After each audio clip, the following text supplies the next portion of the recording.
Mole tātou tāpo inga se I suane tātou tuspaia le salamo e lima. Salamo e lima, ia salamo lea lea whapena o na Feitua'i tāpenai o tātou loto mo tātou wanganga na ware whamoe tātou tāpo inga I le nei tai au. Se awanoa fwoi lea o te whatalofa atu ai I le tātou tāpo inga le nei tai au. I le suafa manu malo o le tātou ali whaolo Iesu Keriso ia o te whatalofa atu I le tātou e kalesia. I e mātua si o lava I nei whanawiti o le kalesia ia e mesi foi na I o tātou a inga o loo whai tāpo inga whatasi mai tātou le nei tuaso le ngātou I tutonu o le nei manu a o lunga o penga te whailangi. Whatalofa atu fo I wō mai masani o le nei e kalesia o lo whapena o na tātou tāpo ai whatasi.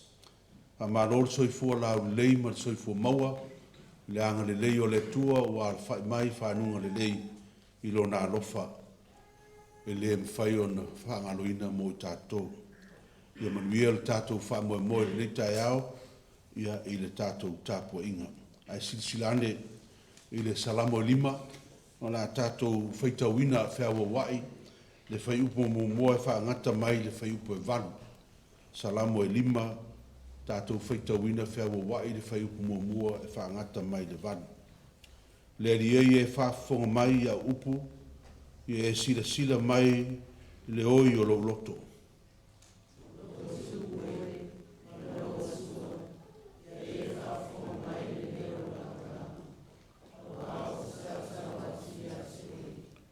Le rie e whaafonga ina e oe lo leo I le tai au. O le tai au te sauni atua I lau te talo I atu oe ma ou vai.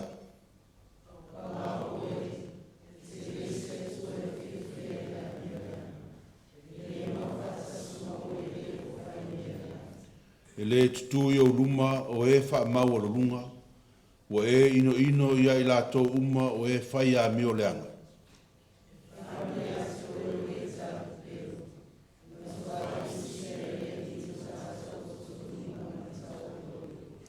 Ai peitai au nei o le tele o lo walofa o te alu atuai I lo fale o te ifo I lo manu pa ia ma le matau I a te oe.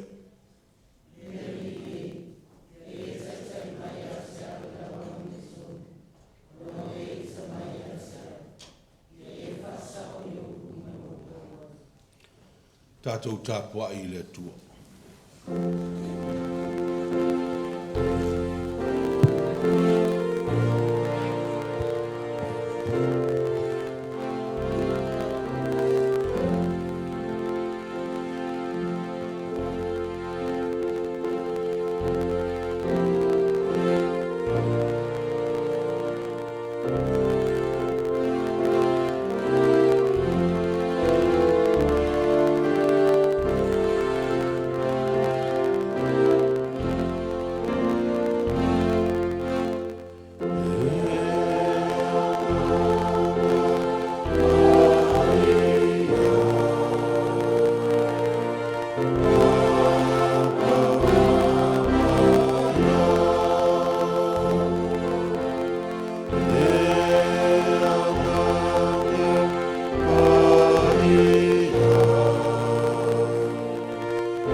Le tua sisiri e se lo mātou tama e whaavau. O tutu lau whanau whatua tua I o luma. Ma o mātou loto o tumu le fia vivi ai. Ai pa ngā lea le di e mātou te tū lava au mātou ai. A wā mātou te o mai, ma le wha moe moe vi ia lau fio. A o lo ngalunga lua, lo mātou whatua tua ma o mātou wanganga, i le tele na wā o a mātou wangsala, ai meise o mātou whale tonu le rie. O lo o mātou o mai mai mātou te tonu o lo manu manu. Ai meise lo mātou wā tā pua iai, ma le isi uso a kerisiano, i te tonu o le nei manu manu. O mātua i whanau, o le mātou wā no nofo ai o le kalesia, ia e mese fo i lo mātou wā malawa fio le tua o le paia. Mātou te tūri o luma, ma whape atu i lawa fio, wha mā ngalo mai le tangata ang sala i le ni tai au. O mātou whale tonu ma o mātou leanga uma, wa mātou lafo i atu i lawa fio o le alofa tunoa. E alofa ma wha mā ngalo mai i mātou, i le toto Iesu ke liso lo mātou wali whaola na whamalingi ina i lungo le satau. Ia sausauina ai i mātou le mawhau i le tino ma le loto, ina ia mamao mātou tangata atoa, e whaia le nei tāpua inga i lau mawhio. A wā o e loto mamā, e fia i ai lau mawhio, mai la tau te iloa atu fo i lau mawhio lo mātou atua. O mātou loto ia le rie, wa whaamamaina i e fio tu mawai. E ala i le mana o lo lava nganga pa i e tautolua ina i mātou. Ina ia mātou whaia le nei tāpua inga i le whautauta, ma le whatuatua, ma ia i watu i lovi inga i whaavavau. I lo swafa Iesu a mātou talo atua nei. Amene. Pese iwa sutasi, ona tātou pese ai.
o le tusfilifilia mo tātou le nei tai au mo mai le whengang fō tusia Paulo i le kalesia i Korinito mo mua Korinito lon tāu po fitu tātou whaitau le whai upu mo mua e whaangata mai leiva.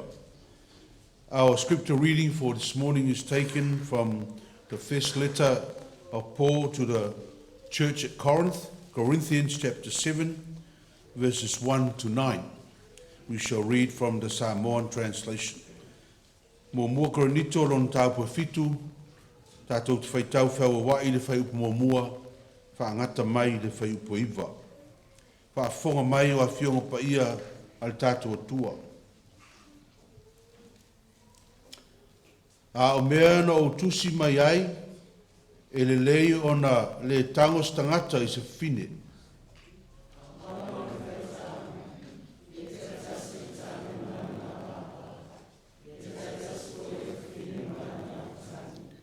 Ia vatu le tane i le avā le anga le lei e tau ai, ia whapea fo i le avā i le tane.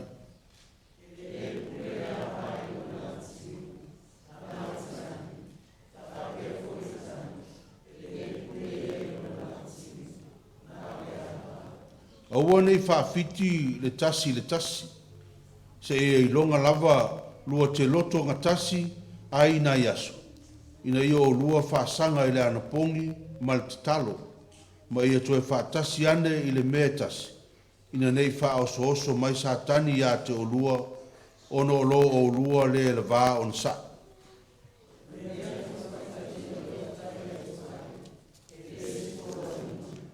A loto ia whaapei o au nei tangata uma, ai peitai e taito tasi, ma lana lava mea alofa e mapu e maua mai le atua, e tai tasi marona winga o lea ma lea.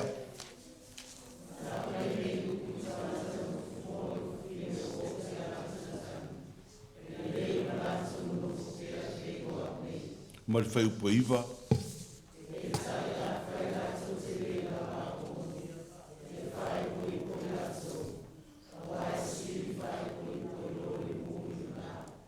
Whamanuia le atua, me le tātou whalongolongo ia nā whionga pa ia, tu mau ia te ia rona lava vi inga, nei maso uma se io le whaavau lava mene. Tā lofa tamaiti? Ia, whaaftai le lofa le atua i a tōtou, lo moa lo tō manos, whaaftai fo i lo tō whamaoni mai, ia i le tātou wa o ngā sa. O le tātou tala le nitai au, o stala na whaamtala ina mua, ai e whaatatau lava le whamaoni, ia e mese lava. O lea ua iei tātou le nei vai teimi, ua whea ngai masuenga. Ia, o toe mai le nei tala. Ia e toe whaamanatu pe ia tōtou le whamaoni, pe ono tō whamaoni mai le au ngā sa. Sa uni, ma le whamaoni. Be prepared and be committed.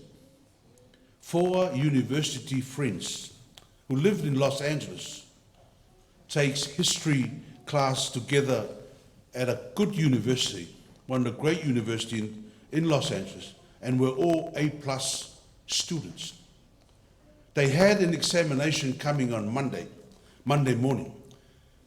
But because they were so confident they will pass the exam with flying colors, they decided to go to Las Vegas for the weekend and have a party. But they told their parents they were visiting a dying friend in Utah.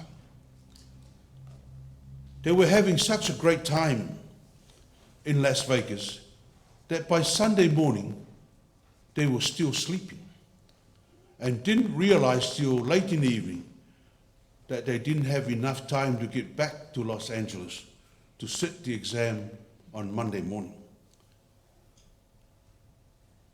They arrived Monday morning, just as the examination was finishing, and begged the professor to allow them to sit the exam because they had a really good excuse. The professor said, "I'm listening, and it better be a good one, so that to allow me to let you sit the exam again." So they told the professor they were visiting a dying friend in Utah. Remember, they were at Las Vegas.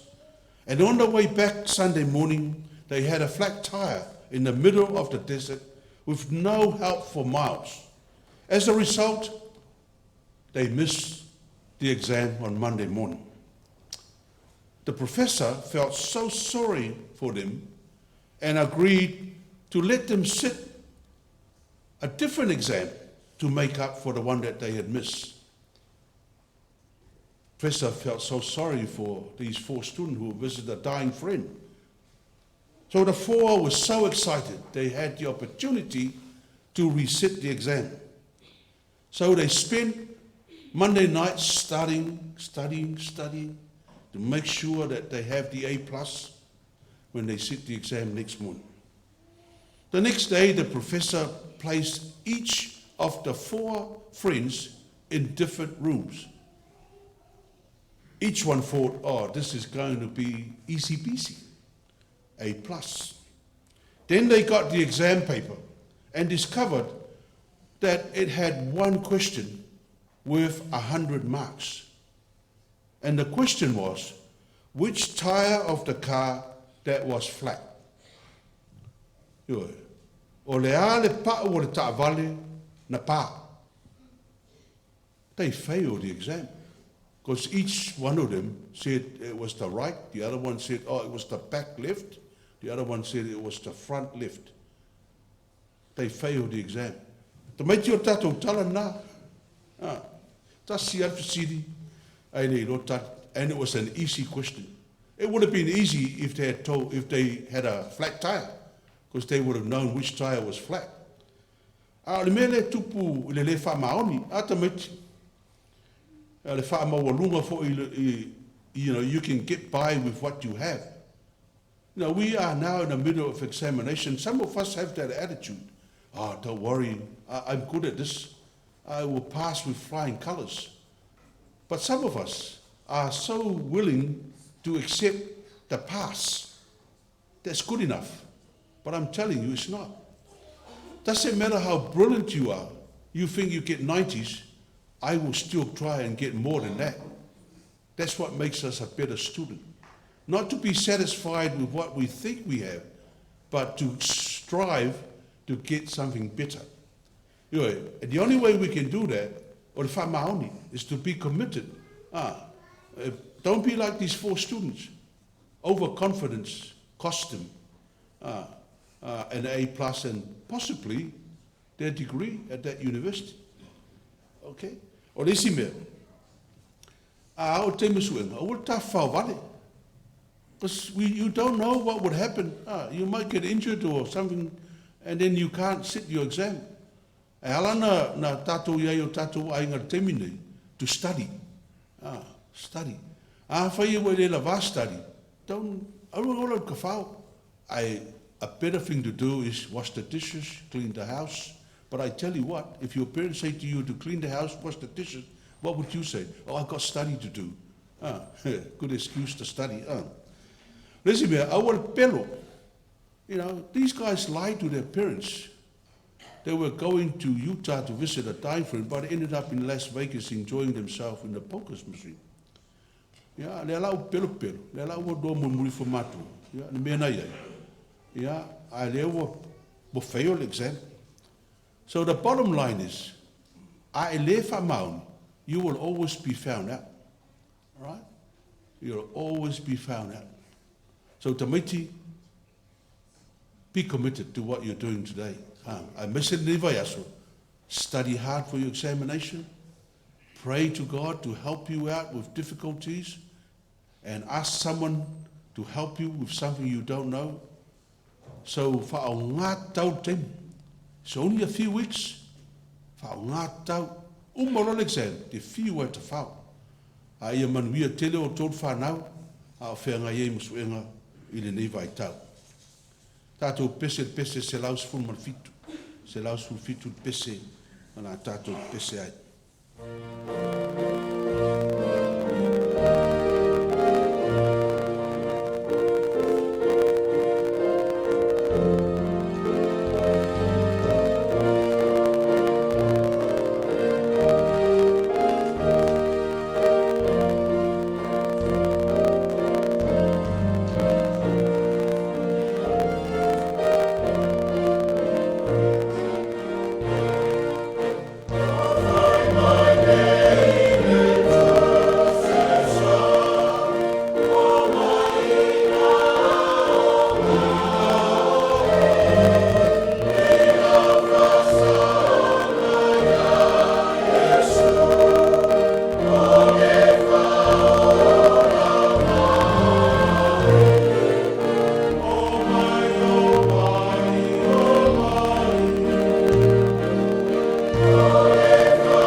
tātou talo, o le whaatai, mo le atu nisi o tātou mana, tātou ifo matalo i le atua.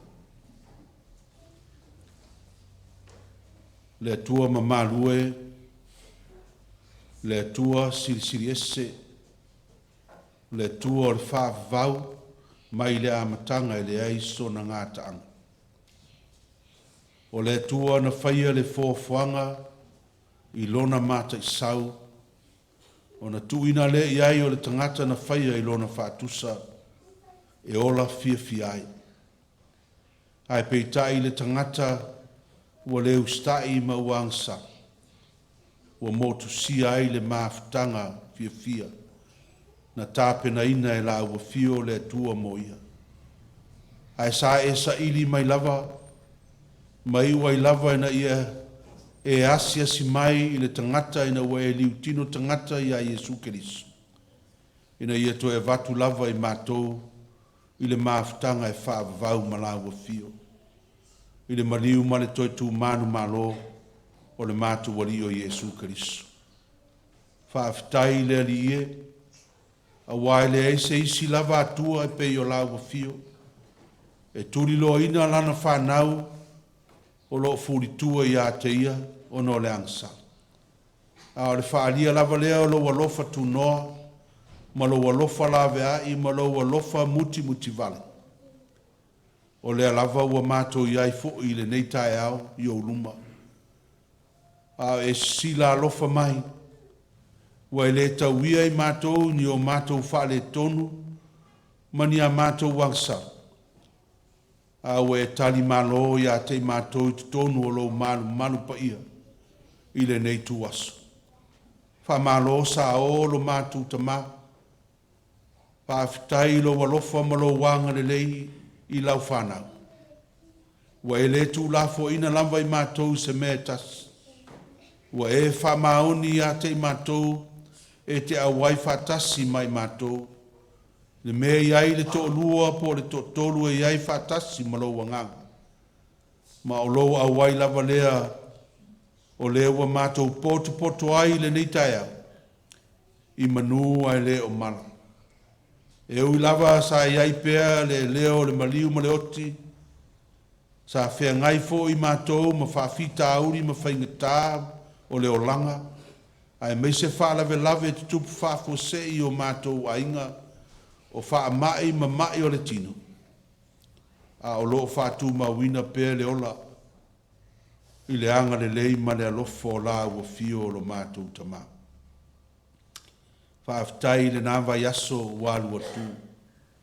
Le tele o wha moenga le lei o ainga, ai mese fo i lau e kālesia. O nai whanau i alatou wa o onga. Whea ngai o i mātou ma whea au ma ngā luenga masani, i le ala usu le tae au i whale whai ngā luenga. Ai mese le whatua inga taus. Sa e le tu lafo ina i mātou. Sa e amai le manosi, le poto ma le ata mai. Ai maise hanga waa mataleni o e wha ma ai mo i mātou. Wha tino ina ai o mātou wha moenga le lei uma. Wha aftai o loo manuia ai ngā lotu taitasi. Aftai o loo manuia na i o mātou tangata mātutua. Ai maise au na le tala le lei. Ai maise fo i le lie na i a mātou whanau. O lo whape nāo na mātou nofo vala i atunu mamau. O lautau singa fo i le li ie. I nai o mātou ainga sa whea ngai ma wha moenga. Lea ua mātou toe wheiloa i le manuia ina ua toe ta liu mai i atunu mamau. O lo maua pēr o lātou manos. O wha i longa uma ia le li ie. O lo manuia i mātou uma i lautau singa. Te leo tu lafo ina i mātou. Whaaftai lo sosia ma lo tamau a inga sa mai. Le aise mea o nge ai mātou i lau whaasoa. Whaamaria ina o mātou loto. A wai leo mativa i mātou le lie. O lo tamau a inga le tino, o le mawhau o le loto, ai maise le anganga. Le lava e manui ai i mātou. ma so longa le le ai o mātou wha moe moenga le le uma. I le aso, i le aso. Whaafitai le lia i nei a wanoa tā ua, wa mātou wheilo ai ai o le au lotu te tonu o le nei manu manu. Mātou te whaatino ina ai le nei tāpua inga, ai meise wha moe moenga le le uma. I le awa o ina o i mātou i lautara le le. Whaafitai le lia le wha mawhanawhana ina pēa o i mātou, ai meise nei o mātou a inga o e sa whea ngai, ma whaarawe lave sa whato whaatu ai, i e sa pele ia i lātou ono le maliu maleoti. O lo wha mawhanawhana ina pēa i lātou e lo lava alofa tu noa.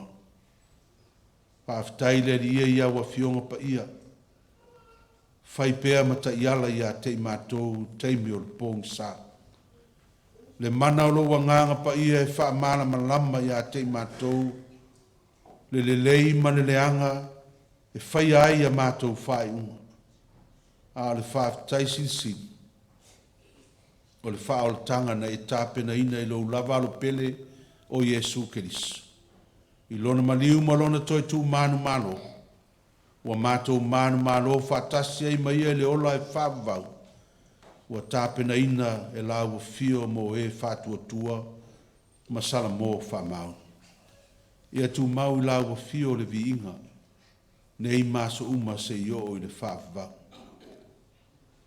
Le rielo mātou atua, tō mai o manuia i lunga o le nei mawhtanga. Lunga o lau e kare sia i mātua se i o lava i mātou whanau. Tō mai o manuia i lunga o nei o mātou a inga ma wō, o lo mātou whaitapua inga whatasi le nei tai au. Ia iai lo file mu e pule ai o mātou loto, ai meise le mana o lo wanganga pa ia e tauto lua ina i mātou i teimi umo le soifua ma le ola, a whea ngai lau whanau nei ma whea au ma ngā luenga le niwa i aso, ai meise na ia mātou whanau i a lātou wa o onga. Ia whaatupu tele ina le oli ma le fia, fo ai le malosi o mātou tino ma o mātou mawhauwhau, wha ma ai pea ma wha ila mātou tāleni ma o mātou wangawaa, wha tino ina ai lo mātou wala wina, a wāse manuia a inga ma whanau, ai meise lau e kālesia. Malu pui pui au tangata, mai mai ma whita o le nei o langa. Ai meise lava nisi o lau e kālesia o lo whata o tolia, ia ai o ngase na ialo ma whanau. Ia meise na i tangata mātutua, o lo whape nao na iai te tonu o whale o tangata mātutua, o le ato toa le malosi o le tino, o mātutua le soifua. Ia iai lau wha mano longa, ma au wha manuianga, ma ia e wha pa ia ina i la tōu mō la ua fio. Mātou te tālo le lia ua ne tū la fo ina, na i o tangata o lo whea ngai ma wha noa noanga. Ia iai pēa lau wha mawhan whananga pa ia, ai meise na i o mātou a inga lotu, sa whea ngai ma wha noa noanga, nā vai aso wālua tū, wha tū mawina pēa le rielo file mū, ma lau wha mano longa ia te i lato. Mātou te talo ia manuia na ia mātou whanau, o e o whea ngai ma o onga e meise suenga i le neiva i aso. Le riewa tu ina atu i lato, ia e foa i le poto ma le ata mai. Wha mamau wha aso songa le fili ma le tia polo, a ia e whai mea sinsili mo i lato, teimi e whea ngai ai ma suenga te tala o lato ma fau. Wha loto tele i lato ma tu mau le whatua tua, la ua fio le whai au sili, ma nino ai mea uma i a te i lato. Ia wha manuia la ua fio i fuanga uma, a inga taitasi ai meise lau e kālesia le neiva i aso. Ia iai lo walofa ma lo wanga le lei e wha taunuina. Ai meise fo i le nei aso sa le wha moe moe, whai ngā lotu o le mawhtanga tina, ia iai lo file mu e Taitaiina mea uma lava. Mātou te talo fo i wai sila fia le wha moe moe le kālesia, wha ilunga ina o lona 5 tausang. Wha lotu tele ia te mātou ia mātou tāpenanga, ma ia mai pēa lo file mu e pule ai o mātou loto i mea uma. A mātou tali sua fatasi malau fio ile nei tu aso ia whapena ona e au wai fatasi mai mātou lu tauina ai lo mātou fatua tua ma lo mātou talitunungu a o mātou iai fatasi malau fio i ala i lau tali sua mātou whalongolongo fo i lo whalau mai ma lo finangalo pa ia folofoloina ia whapena ona launga lau fio e ala i lau au au na whatau wa. Mātou whalolongo po se as fe au moi mātou le nei fui vai as. Taitaiina ai lo mātou whamoe moe. O mātou talo ia o mātou wofu i natu. I le suafa manu malo Jesu Keriso lo mātou o li whaola le na o mai le talo. Lo mātou tamae o le lang. Ia pa ia lo suafa. Ia o mai lo malo. Ia whaia lo finangalo i lalangi e peo na whaia le lang. Ia e fo ai mai a te mātou le aso nei a mātou mea ai tau ma le aso. Ia e wha mangalo i a te mātou i a mātou on sal. E peo i mātou fo i ona mātou wha mangalo i nātu i e wāanga le anga mai a te mātou. Aua fo i e taitaiina i mātou le whao so songa. A ia e la vea i a i mātou ai le anga. Awa e ou le malo manu manu. A toa malivi inga e wha vaulav. Amen. Na tātou pese se lau lima su valu. Se lau lima su valu pese tātou te pese.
o le launga le suafa mamalu o le atua o le tamā le alo ma le agaga pa ia amene maua le matua o le launga le tusi sa faitauina le whaingaiga fou mo mua koronito lona taupu e fitu pia whaongaina le whaiupu e ono o le mea tu whaitalia o te whai atu ai e le se polo inga.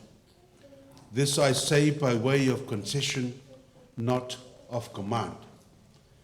O le manatu o tū o le neia sa, tū la fono po le whaia o le fisiri. Rules or relationship. Tū la fono po le whaia. Te le i o tū la fono a tunu o le lalulangi o le toe au ngā nei vai te mia la lava e a vea ma tū la fono e li a vesea. Pa pena fo New Zealand ma e ian tū la fono e wha le longo maalia fo East Time. E pe e maalia i au ngā tupulanga o aso nei. Pa mwha te inga i le teimi fo i leo le matariki wha i longa ina o le taus sanga fōua Māori tau sanga ne. Na tu e whai aile whaalinga o mea whapapa, fireworks, ina ia celebrate aile matariki. Aina le tau nuu le whamoe moe o no tafola, me i o Wales. Ai moa e il tu la fono ni sila whai mai. No person shall make any loud disturbing noise near a whale. $10,000 le sala. Alai ai lapa ia toi ngā tula fono ia.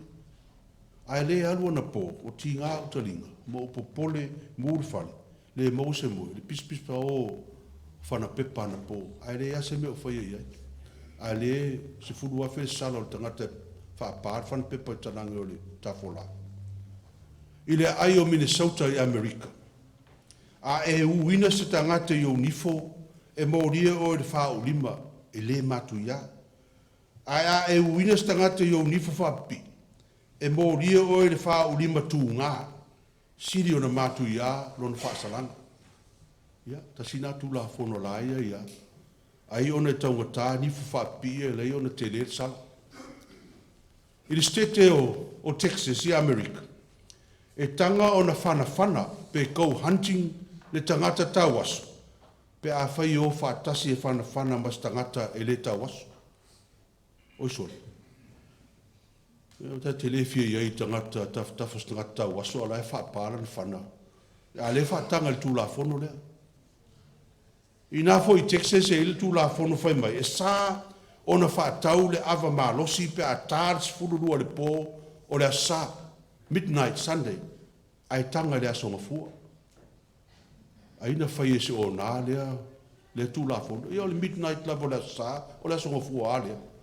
E wha asamtu e wha tanga ile, wha taungo o ava malos. E tasi foi o ai wharani e ile tū la whono maari e, whai mai. E sā ona otis tangata. A o le mua i wha tau winason whanua e tanu ai o ia. Tono le ai. A e oti ai reiso whanua, e matua ma wharwhasalanga o ia toi. Ia, e lo tā ua sala. Ai longa e koe kea, mai kankare uoki le sala le la whasala. Ai stu la whono na whai e tangata na ona ola i le lalulangi ala oti. E wha apea le wha vasi o le telo tū la whono o lo i tu tonu o isi atu no. Ai wha apea nā fo i le whengenga tuai. Me o le tū la whono. Mo tua le tala whea ngai lawa. Ai ala na wha ngā pea ono le wha moe lava le tū la whono i le whengenga tuai. Ia tausi ama tai tusi uma mai oto o tū la whono na. A wā a tausi. O nai mo waile ola e wha vau ma wha maunianga o le atua. E mo waile alofa tū noa le atua. Le alofa tū noa le atua. Le ana wha tāua ina Iesu Keriso. Le ana whio ma Iesu Keriso lalangi ma mata wina e rau whareseo ma rau tusu. E le tausi tū la whono.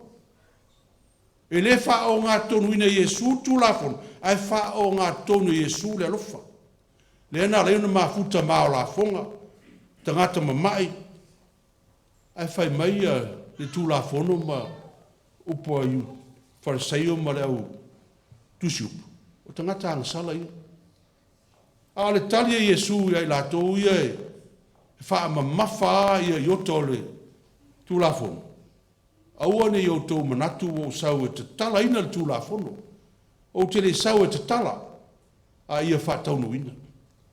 Jesus made it very clear that he prefers love to be at the center of everything that we do, than obeying every iota of the law that oppresses another fellow human being. For Jesus has emphatically declared, do not think that I have come to abolish the law.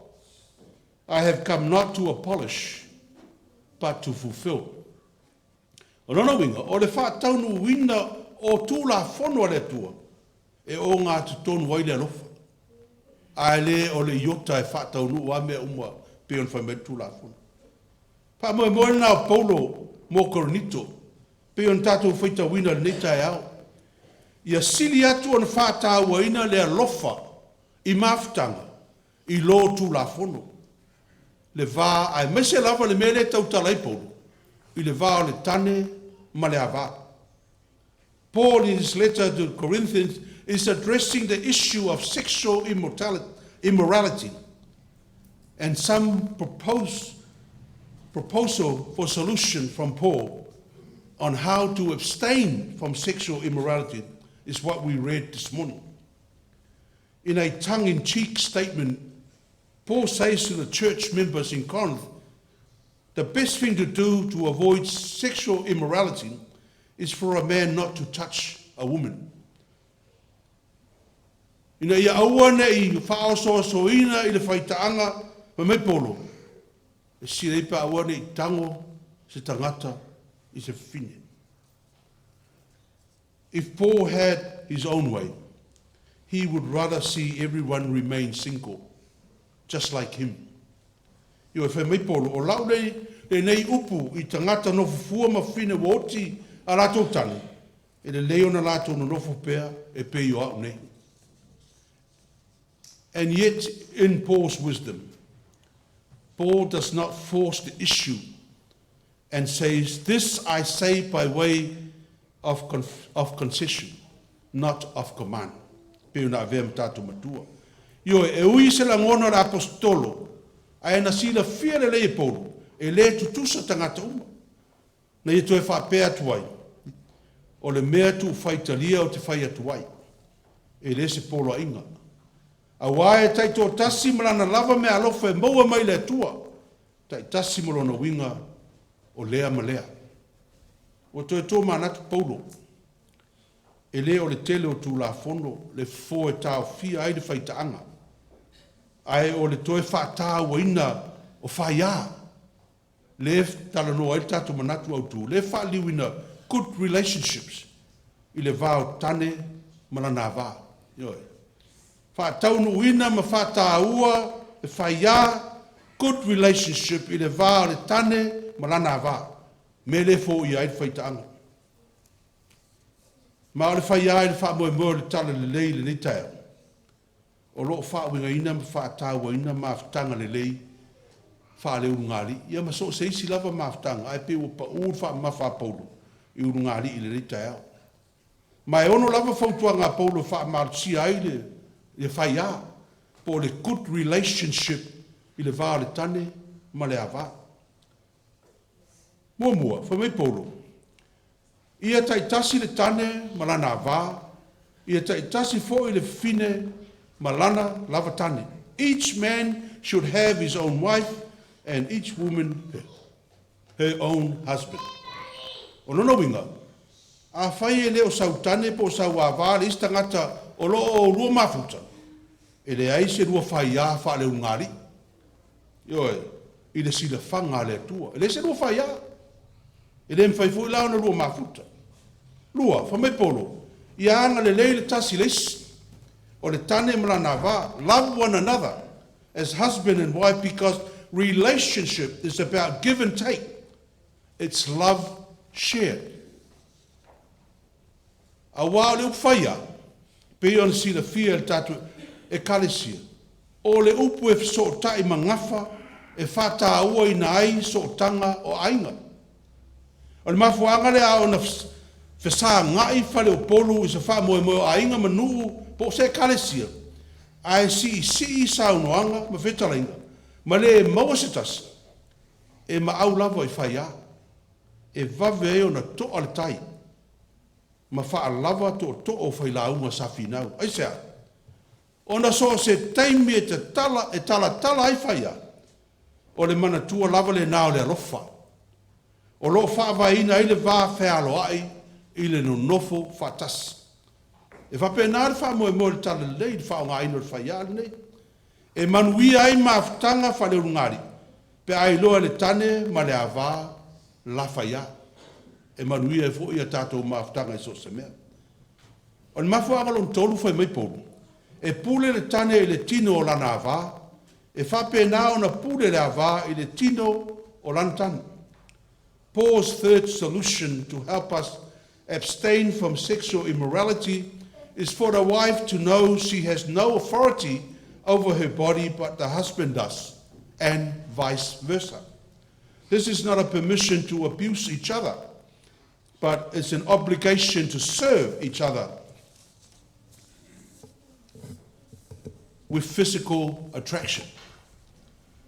O lona wha, aua le whaafitia le tasi le isi i le maafuta whale ungari, sei vanga nāua maarilia e malolo mo sila taimi. I don't think I need to spell that out. Do not deprive one another of each other's needs. But if you do feel the urge to have a break from each other, for whatever reason, Paul says, use the time to devote yourself to prayer and quickly come together again so Satan may not tempt you because you have lack of self-control. O le taimi e malolo, ai pa whau fia malolo, mai le whatinonga o le wha moe moe le ungari. Wa e fia maua se break mai lo tō rua po le lawan mapuanga. Pa mai polo e lese malolonga e te alua i mamau se mea. A le malolonga te mei ane ai au tafa i lese potu, ia mai ana pongi mai e te talo, ia no e to e vave fo i le i lo tō rua. Nei wha oso ina o rua, i le whaitaanga. E se fo ia fautuanga apolo ia. Ia mane fautuanga muni la apostolo. E siri le wha ipo I lo le mu le mana. It is better to marry than to be aflame with passion. Ia, e tau le wha mālamlama ina le wha moe leo po. Ai tau ano wha pea. O lo awa no lava le whai whiau so staimi mo I lātou e le fia whai puipu. Nei maua I wha so songa le whaitaanga. O lono winga, o le wha tāua ina o whai iai maafutanga wha leo ngāri I le vāo le tane ma le awa, e maua ai le file mu, ma manu I ai se a inga ma tau nuu le iai wha moe moenga. Ma o le lu tau le nā tale lei, nei tai au mo tātou. Po le a le fesili, po le a sau tali, I le fesili ua wha tū lai mai le manatu o tū. Tū la fono, po le whaia. O tātou wha tā ua tū la fono e ta ia lai a tātou maafutanga, po o tātou whata ua whaia e tā ia lai o tātou wha mumu. Aua ni ngalo, so se maafutanga lawa, o loo iai whatasi ma le tua. E iai ma le whaia le tua, so se maafutanga. Maafutanga whaurungari, maafutanga ainga, maafutanga mātua mwhanau, po le a lawa maafutanga, o loo iai le tua. Awafo, o le tua na whaapo ngai, o ia na whaia le fine matui na atu ia atamu, e whai maa wā atamu. Na mafu ai o na silas, na mafu o na whai. O na whai mai le tua, e le tau o nofto tasi atamu. Le nofto tasi tamano. O le whai ale nā le tua mai tātou. Langa o ia na whaapo ngai ai tātou. A tala ngafu. Tala ai tau le tua. O na wingara, e tau on tātou wha maoni. I lo tātou wāno nofo ai ma le tua. Pape nā whiun tātou wha maoni o tātou wāno nofo ai ma Lotu Aso. Ai mese lava le wā marista ngata. A le whai a siri lava. Awana I ngalo I ai tātou. Lea na fusi ai tātou e keriso. E ale sa tau e lon maliu mo lon toi tu. Le whai a lea na Tātou sauni nei tai au patipatia e ala i le whaamantunga. Le sakara meta e whaamanatu mai ai. O i tātou ma le atua e iai le whaia. E ala iai Jesu Keriso. O le whaia na sa ili ti ngā ma pōpua ngā. Le sasa ma le tā e maise le tino whaamomoina ma le toto na whaamalingina. O le whaia le whai mai polo e le ngata ina avea i tātou ma whanau o le atua. Ai whai mai polo o suli fo. O suli o le atua, o suli whaatasi ma Keriso. Oe, sina mea tā ua i le whaia. E le isi whaia e maua pe are avea o e masuli. Oe. E ai le whaia tātou ma le atua. O le whaia e manui ai mea uma. E maua ai le file mu. E leo tū la fono. Po le ale tele o tātou tū la fono e whai tonu o tātou e kalesia. I lea mea, ma lea mea, ma lea mea. Ai a o lava na whata a tia le mea tau na whai. O le whaia lava. La lau whaia. O lo usua kevisiano. O lo usua te akono. O lo usua o a. O le maftanga tina. O le kalesia ngā lue whatasi. Tātou whaia le nā. Tātou te ngā lue langa o le whaia. E o ngā tonu ai le lofa. A le tūla fono.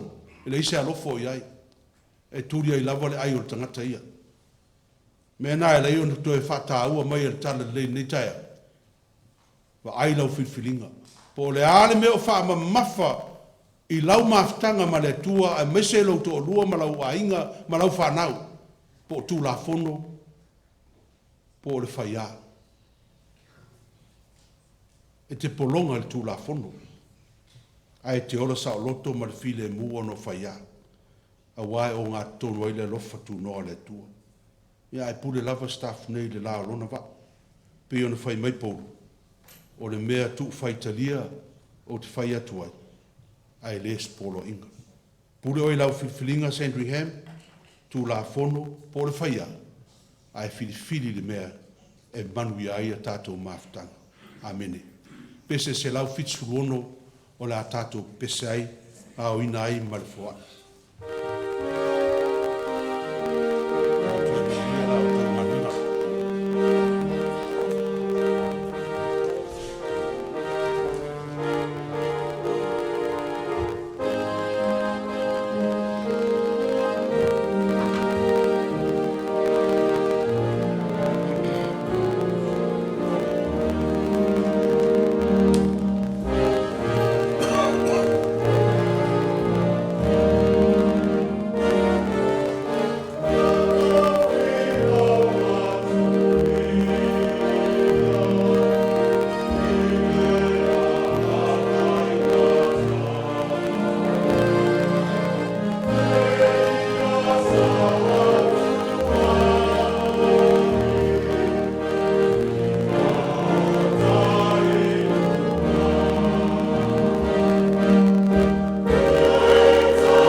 Iesu Keliso e lo mātou ali whaola, leo mātou sauni vangaia lo la ai, o le whailonga o lo walofa tu noa sisi ese, na ofo ina mai a toa ai, ma a toa lo soifua, e te maliu mo i mātou o no tongi o na ina o a mātou wangsa. O se taulanga e le mwhai o na mātou to e whaarua ina, ai taulavo se meilo ngailo mātou loto whaaftai, o mātou to e ofo ina atu nei tupe, whaatasi mo mātou tangata e uiso mātou whataua, mo au au mau ngā rue. Talia mai la mātou foai, ma e whaapa ia ina ma e whaamanuia mai i au tangata. Ono lo lava suafa o mātou talo toi nei. Amene. Ia le whaamoe mōre nei o le whaafia ina o tātou whanau, e a vea matino Kristo. O leo te whamaluru atu i tātou karisia e whaungaina le ngana Peretania, ina ia mana malama lea tātou whanau, i le whaamoe moe o lo whengai manatou. E le leil whasa moa, peo ai le maa mlama tele, pe a whawhai atu sili, ia e le leil whai wha Peretania, ina ia mana malama lea tātou whanau, i le whaamoe moe. O leo te wala awa tuai, o i la tōne e tō tolu o la whaafia, whai matino Keriso le karisia, Elizabeth, te whai wha lo le sio, Mary, Vaingalo, I knew, and Isaac Kunwayu. Can you please come forward, please? In the name of our Lord Jesus Christ, we are about to admit to communicant membership our brethren Elizabeth, te whai wha lo le sio, Mary, Vaingalo, I knew, and Isaac Kunwayu, to be confirmed as members of this church. Brethren, in your baptism, you were received into the fellowship and sealed as members of the family and household of God. But this service you have now come of your own choice to profess your faith in the Lord Jesus Christ, offering yourself to God, and make a covenant with us about the promised blessing freely given to those who are accepted in the fellowship of the members of his church. Therefore, you are to answer these questions, confessing your faith and your hope firstly. Do you believe in Jesus Christ as your Lord and Savior? Do you repent from your sin and have faith in him and only him? Do you promise that you will obey the holy will of God? You will answer, yes, we do. Do you promise to share regularly with your fellow Christians in worship on the Lord's Day, in the Lord's Supper, and in the meeting of the church, to be faithful in reading the Bible and in prayer, offering, and in serving others? You will say, yes, we do. Yes, we do. Let us pray.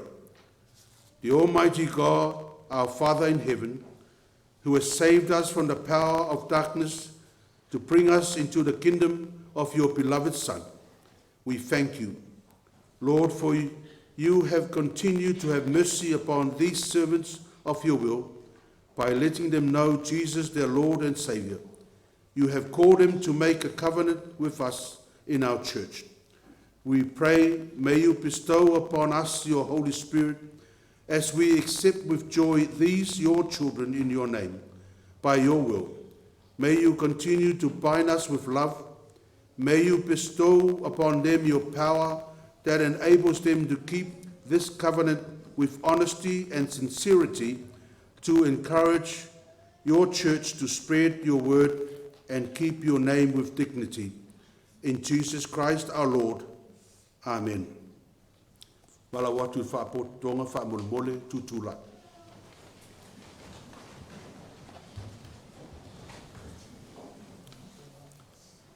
Elizabeth whaiwha Loresio, Mary Vaingalo, I knew, and Isaac Kunwayu. In the name of the Lord Jesus Christ, we admit you to the fellowship of the Lord's table, so that you may be able to receive all blessings pertinent to all members of the Church of Christ. And this is considered the seal of the covenant now made between us.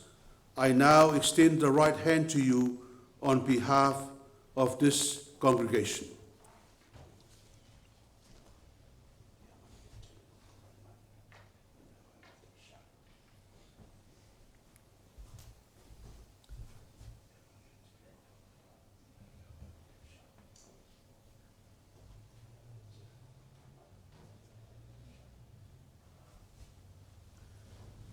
le ua whairo o lima tau masui o i tātou e whaafeiloa i alo ma whanau i te tonu o le tino o Keriso i lana ekalesia.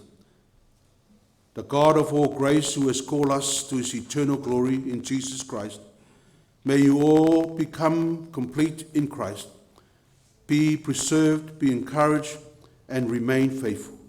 May his name and power be glorified now and forevermore. Amen. Ya, whaftai, alala lo ilalo le fōlea, alala ilalo tātou whapoto. O le tali suanga o le whamantunga.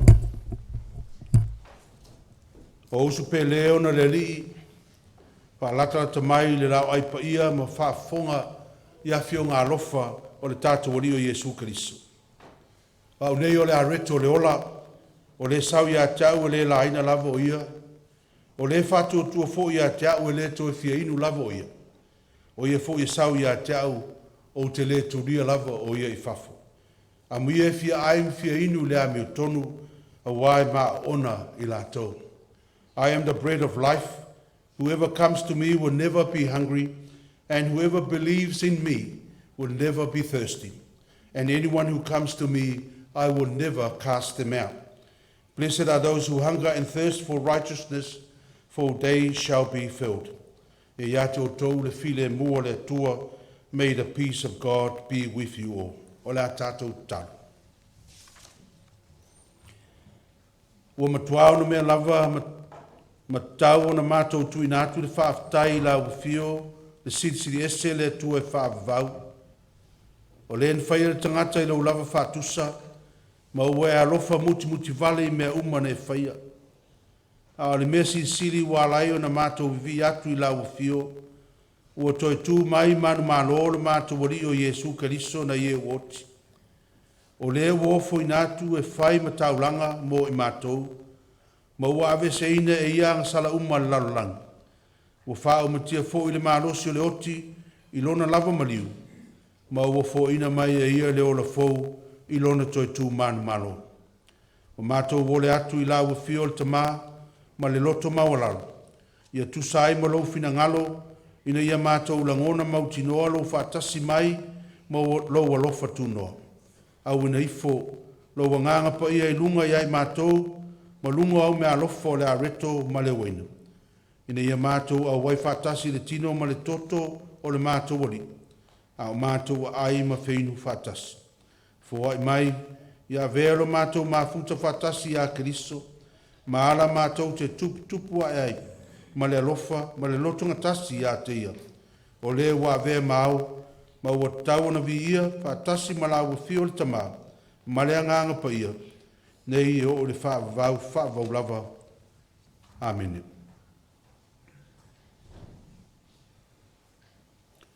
Le lava pōna whaalatinai le tātou wari o Iesu Keriso, e i tangwai le areto o ia whaaftai, pe o na umo na tātou whaaftai ai nei. O na ia tofi ai lea ma whaape atu, o lo tino le nei wa tofi mo o tō, i o tō whaira nei mea ma whaamantunga i a tia. Ina wa umo na lātou ai, o na ia si itia lea i o lātou lumo o le ipu wa whaape atu.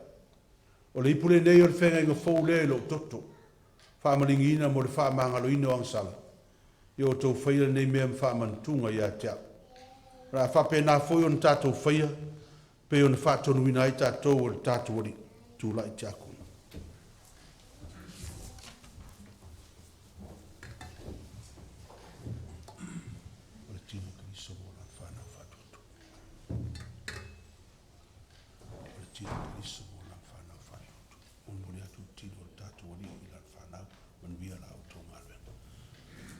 A maua le areto ta ofisi o tātou talia whatas.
Chaku.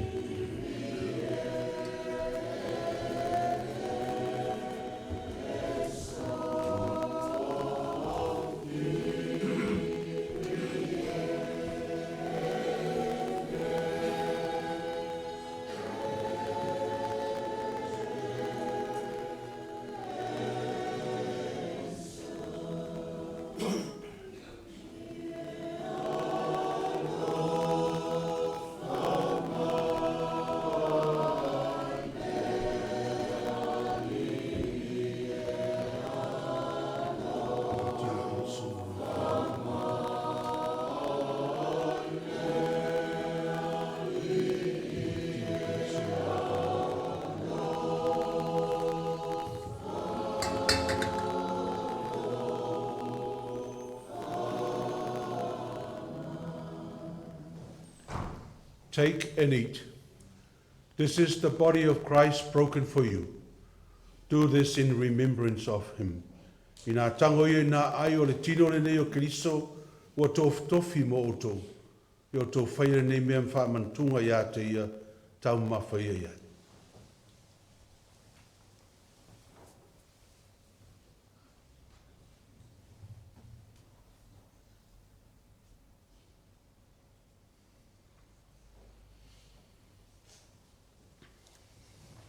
Tūra Jacob.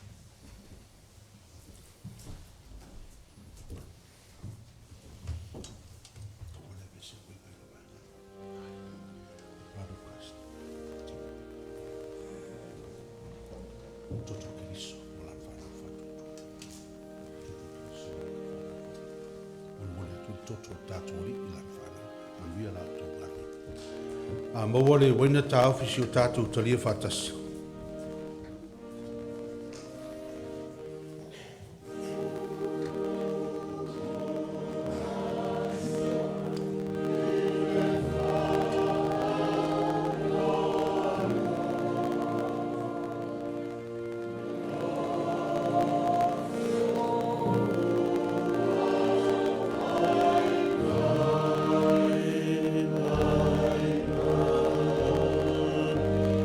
Yeah.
This is the cup of the new covenant in the blood of our Lord Jesus Christ, shed for the forgiveness of sin.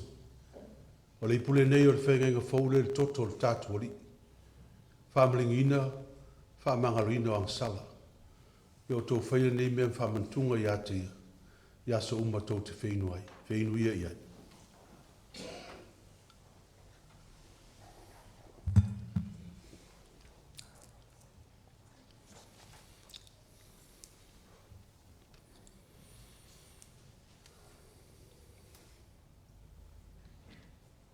Tātou talo pēr ma loto whawhtai. Le tamalo whai. Wa mātou vivi whawhtai atu i atu oe.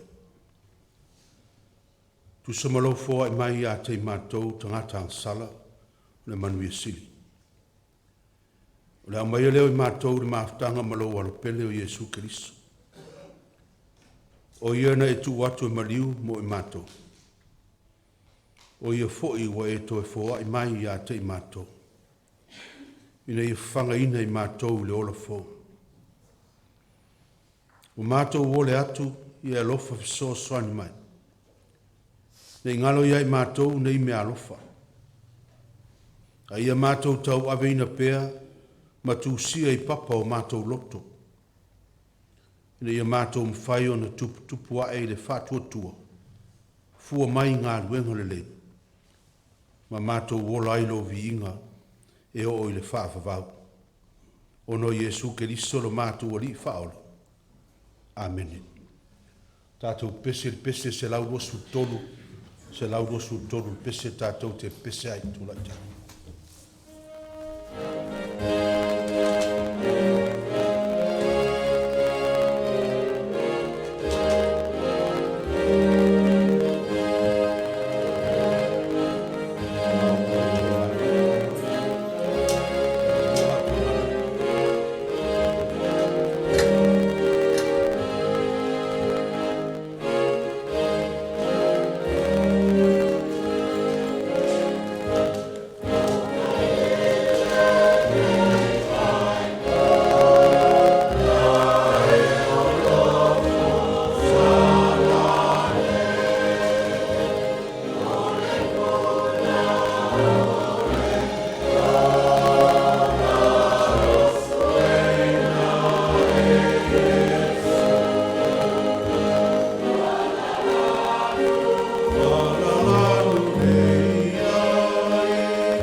whawhaftai tele i le tātou tāpua inga le nei tai au, i le tātou e kalesia, mātua mwhanau, mai sena i a tātou a inga ases mai ma wō, tātou whai tāpua inga ma whai whamantunga whatasi i le nei a Samoa mua le māsina o Novemba.